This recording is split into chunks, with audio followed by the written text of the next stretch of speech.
the run. Adventures are such fun. There's so much to be seen, mysterious and new. Paris is a world waiting just for you. But you should never fear. There's magic in the air. With Tony in your life, you will notice too. If Tony starts to play her sweet reporter blues, she will catch your eye, she will catch your ear, then she'll disappear. For Tony's made like this, and all that you're left, little as it is just a melody.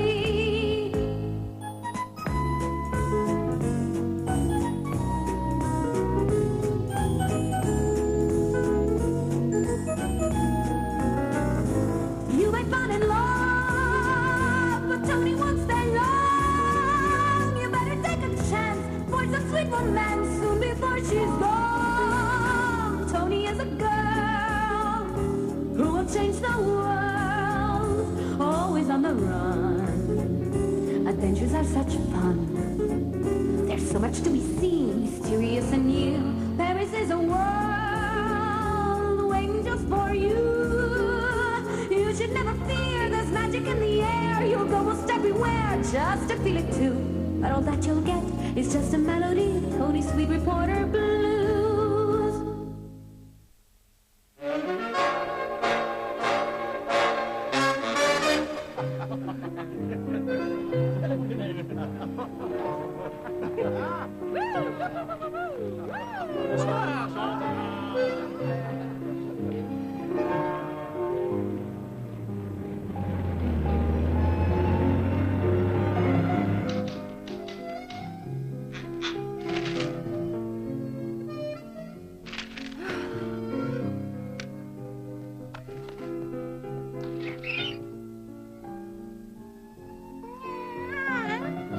Les costumes ne sont toujours pas arrivés?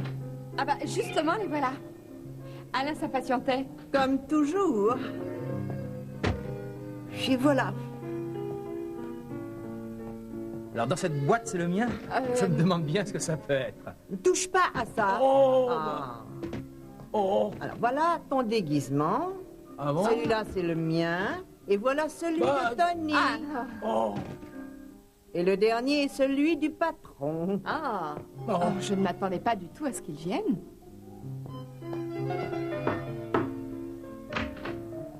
Oh.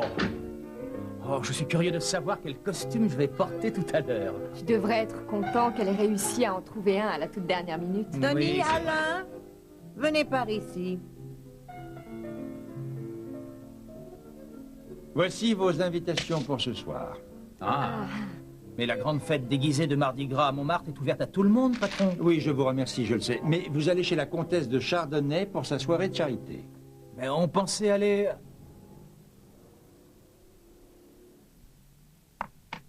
Est-ce que vous ferez passer un jour le travail avant votre plaisir? Bien sûr. Alors qu'est-ce que c'est, patron? Il est absolument impératif que j'aille faire un petit tour à la soirée déguisée donnée par la police. Mais je croyais que c'était Dalmas qui devait assister à la soirée de charité de la comtesse de Chardonnay. Oui, mais je lui ai finalement confié une autre mission. Ah. Avoir la tête que vous faites, ça doit être vous qui l'envoie chez la comtesse. Exact. Ne vous en faites pas, on vous racontera par le détail tout ce que vous aurez manqué ce soir. Non. Oui. Ah, vous êtes encore là, vous deux? Qu'est-ce que vous avez encore à traîner dans les bureaux? Vous n'avez pas assez de travail devant vous? On allait partir, patron. Si vous finissez assez tôt, essayez de nous rejoindre. Déjà, amusez-vous bien. Passez une bonne soirée, patron. Merci. Vous aussi.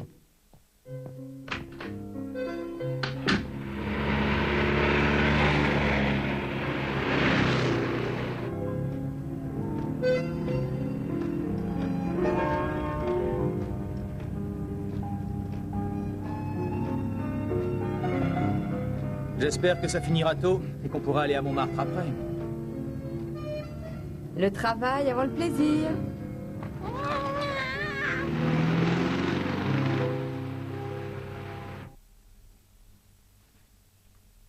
Une soirée de charité de plus. Mais cette fois, ils vont vendre des bijoux aux enchères. C'est exact, madame. Alors, nous y assisterons. J'ai particulièrement envie de m'offrir cette jolie bague.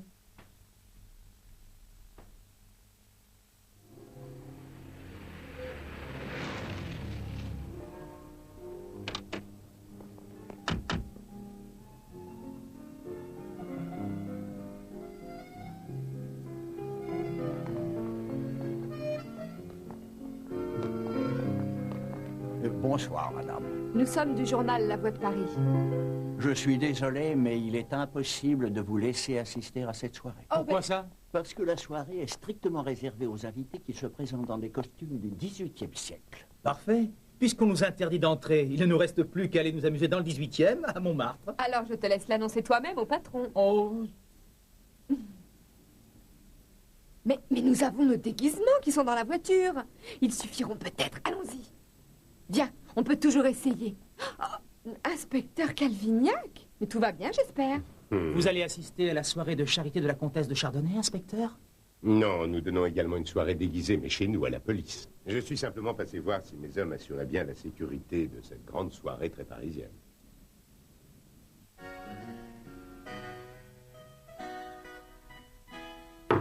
Entrez. Pardonnez-moi. Bonsoir, monsieur l'inspecteur. Entrez. Je vous présente mes hommages, madame la comtesse. Permettez-moi de vous présenter ces deux messieurs qui appartiennent au service de sécurité de la Banque du Pont. Ils ont eu l'amabilité de m'apporter cette cassette de bijoux du coffre de la banque, jusqu'ici.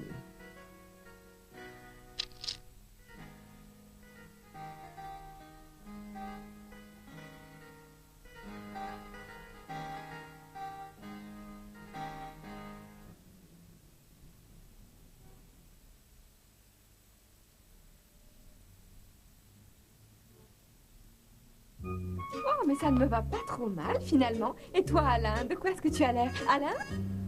Ah, j'en connais une qui va me payer ça très cher. Mais pourquoi est-ce que tu rouspètes comme ça? Ton déguisement n'est pas à ton goût. Ça te plairait, toi, d'être déguisé en mouton? Ah oui. Ouais.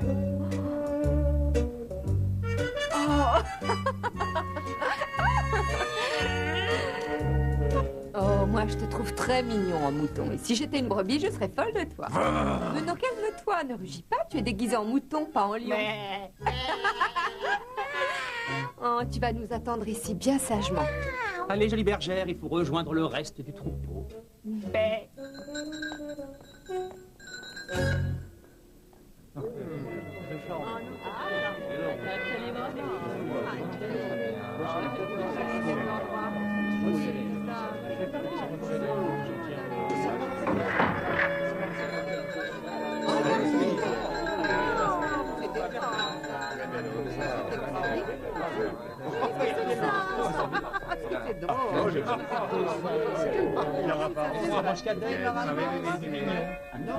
Oui, j'ai vu. La soirée sera peut-être plus intéressante que prévu.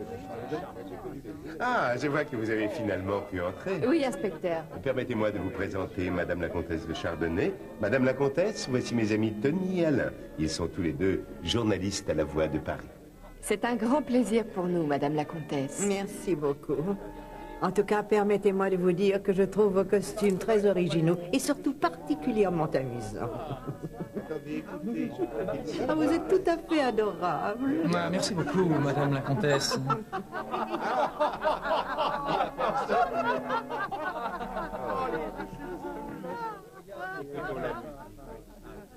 Bonsoir à tous. Avant tout, je voudrais vous remercier d'être venus aussi nombreux à cette soirée. Et maintenant, j'aimerais vous présenter Monsieur Donnelly, qui est venu tout spécialement de Londres pour mener les enchères qui auront lieu ce soir. Oh, ce sera un grand plaisir pour moi, Madame la Comtesse. Et maintenant, Mesdames et Messieurs, je vous propose de jeter un coup d'œil aux superbes pièces que la Comtesse de Chardonnay va mettre en vente ce soir. J'espère que votre générosité sera aussi formidable que la sienne.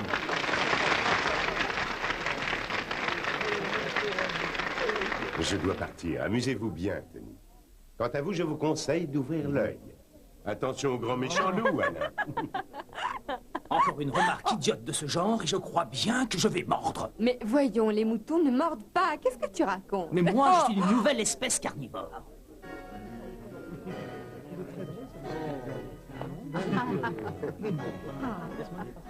Bonsoir, ma chère comtesse. Permettez-moi de vous présenter Sir Brandon. Ah oui, le célèbre antiquaire de Londres, c'est bien cela. Oh, ça me fait très plaisir de vous connaître. Mes hommages, madame la comtesse. Ah, mais j'ai beaucoup de chance d'avoir 2 experts mondiaux en antiquité qui assistent à ma vente aux enchères. Vous avez déjà dû vous rencontrer de très nombreuses fois, je suppose. Oh, non, pas du tout. Je n'avais encore jamais eu ce plaisir.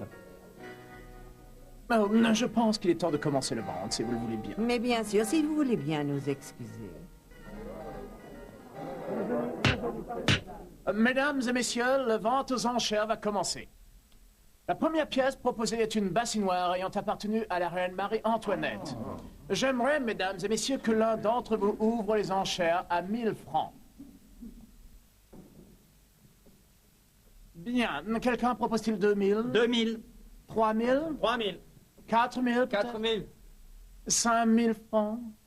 Oh, mesdames et messieurs, nous en sommes à 5000 francs pour cette merveilleuse bassinoire. Qui dit mieux? Allons, un beau geste. Qu'est-ce qui te tracasse encore, Tony? C'est que quelque chose me paraît bizarre. Je trouve quand même assez incroyable que M. Donnelly et Sir Brandon ne se soient jamais rencontrés avant ce soir. Je vois déjà ce que tu vas écrire dans ton article de demain matin. 2 mystérieux Britanniques se sont fait remarquer à la soirée de charité de la comtesse de Chardonnay.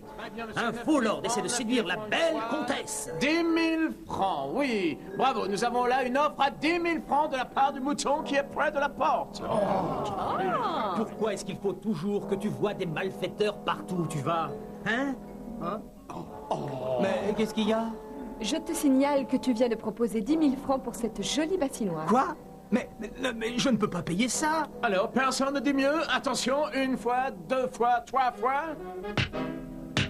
Adjugé, la bassinoire va au mouton.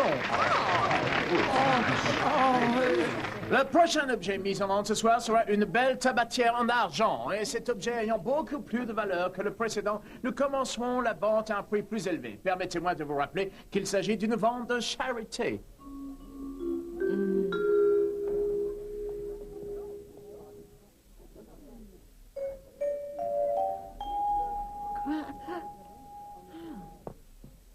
Arrête de faire cette tête et viens vite. Il se passe des choses bizarres ici. Oh oui, ça je suis bien d'accord. Et puis elle est affreuse, cette vieille bassinoire. Tu rouspèteras une autre fois. Allez, viens. Oui, mais aïe.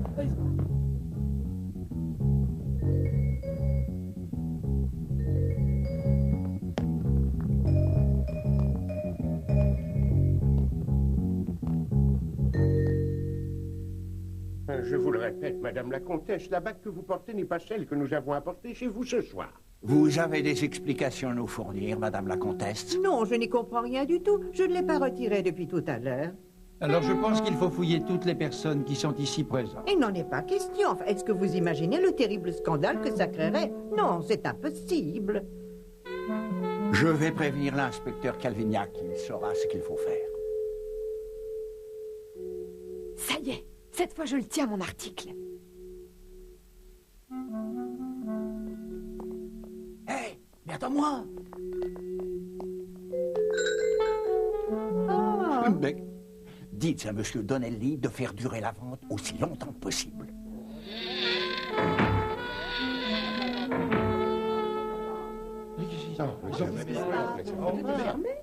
Qu'est-ce que ça veut dire, d'après vous? Je n'en ai aucune idée, madame. Alors, nous allons voir ça immédiatement. Je voudrais sortir prendre un peu l'air. Je suis désolé, mais personne n'est autorisé à sortir de cette pièce avant la fin de la vente, madame.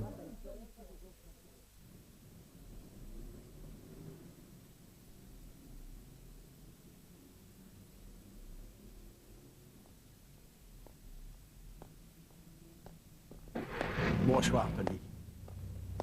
Vous partez déjà?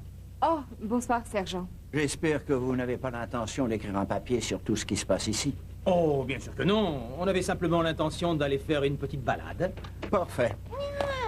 Alors, je vais vous demander de m'emmener au quartier général. Je dois vite parler à l'inspecteur. Oh.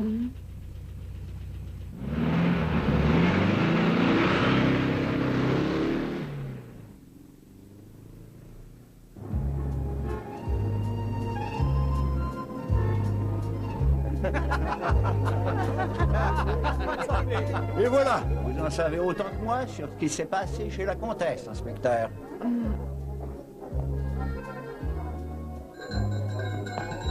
Oh, c'est ravissant. Oh, mais qu'est-ce que vous faites ici, vous deux? Je voudrais bien qu'on parle de ce costume une seconde. Tu veux peut-être l'échanger avec le mien? Où est le patron? J'aimerais bien que vous m'expliquiez ce que vous fabriquez ici, tous les deux.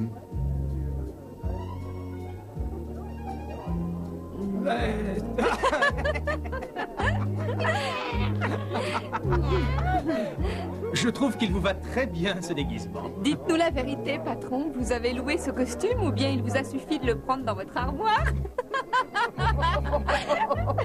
Je ne suis pas vraiment d'humeur à plaisanter.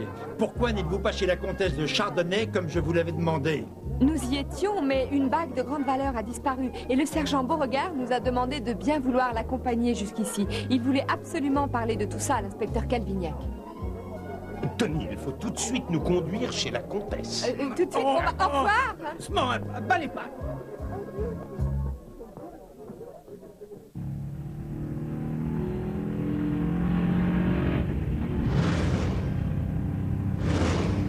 Est-ce que vous pourriez rouler un peu plus vite? Nous perdons un temps précieux et je tiens absolument à éclaircir toute cette affaire dès ce soir. Mais je ne vois pas comment on a pu substituer une bague à une autre sans que la comtesse s'en aperçoive. Il faudrait être prestidigitateur.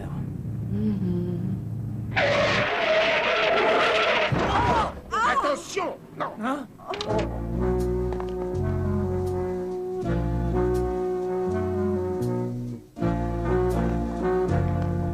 On peut savoir ce que vous avez en tête? On vous écoute. Ce spectacle de magie s'est terminé la semaine dernière. Attendez.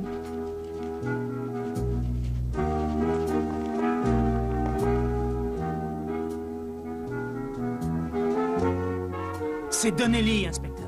Et qui est Donnelly? C'est lui qui mène la vente aux enchères.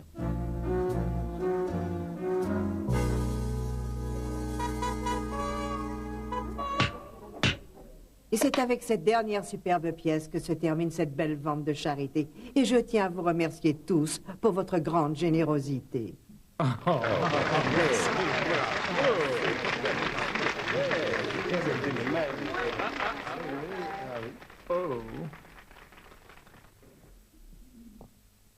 Puisque nous en sommes au remerciement, je pense que celle qui en mérite le plus est la comtesse de Chardonnay en personne.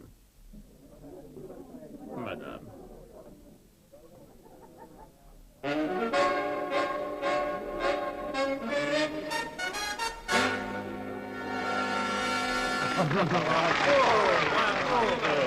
Merci, madame la comtesse, merci.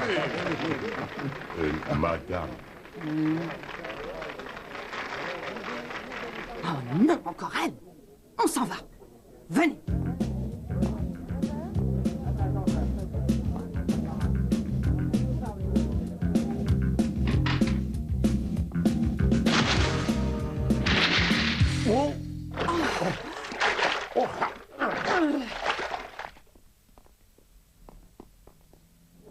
Monsieur Donnelly, vous êtes en état d'arrestation.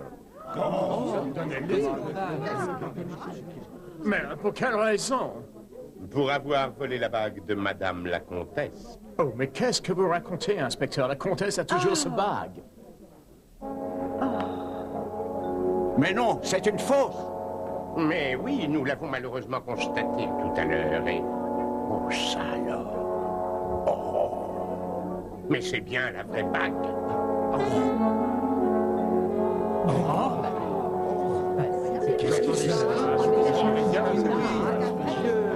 Et c'est très simple. Vous avez substitué une deuxième fois les bagues, n'est-ce pas? Mais ça n'a pas de sens. Où serait la fausse bague? Vous allez me fouiller, peut-être?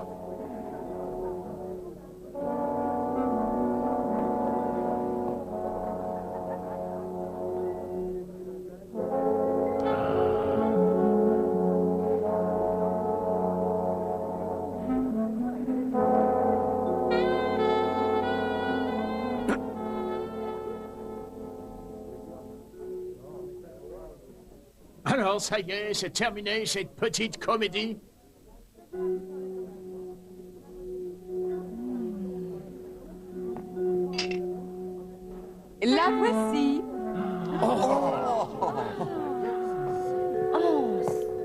personne ne fasse un geste ou la comtesse mourra.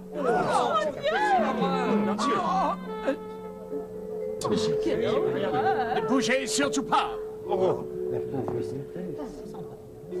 Restez où vous êtes et tout finira bien.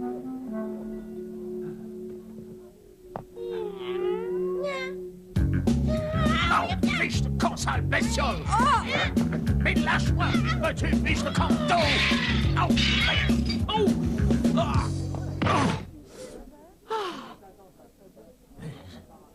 Oh, Philippon.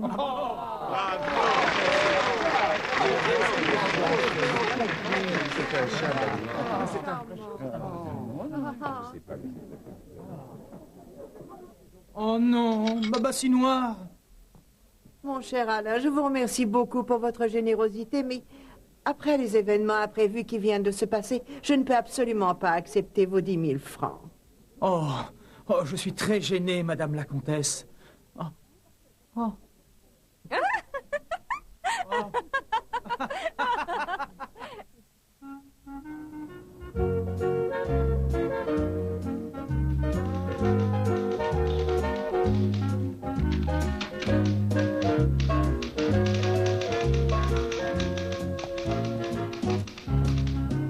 Ouf, ça y est, j'ai fini. Ah.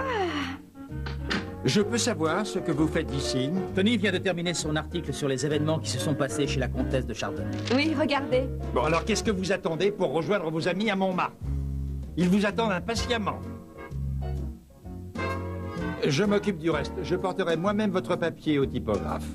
Vous savez, patron, très franchement, je trouve que ce déguisement ne vous va pas du tout. Vous me boudinez un peu, je sais. Oh non, ça n'est pas ça. C'est surtout que vous n'aurez jamais la méchanceté de Méphistophélès. Merci pour tout, patron. Allez, dépêche-toi, Alain, on est en retard.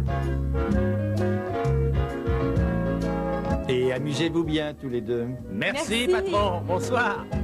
Merci.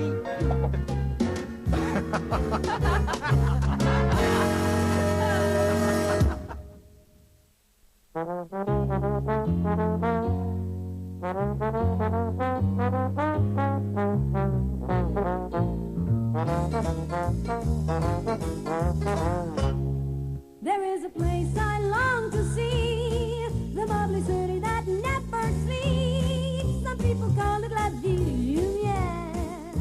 We're going to Paris, me and Tony in Paris. No Santa's in Paris, just adventure in Paris. A great scoop in Paris, excitement for Tony and me.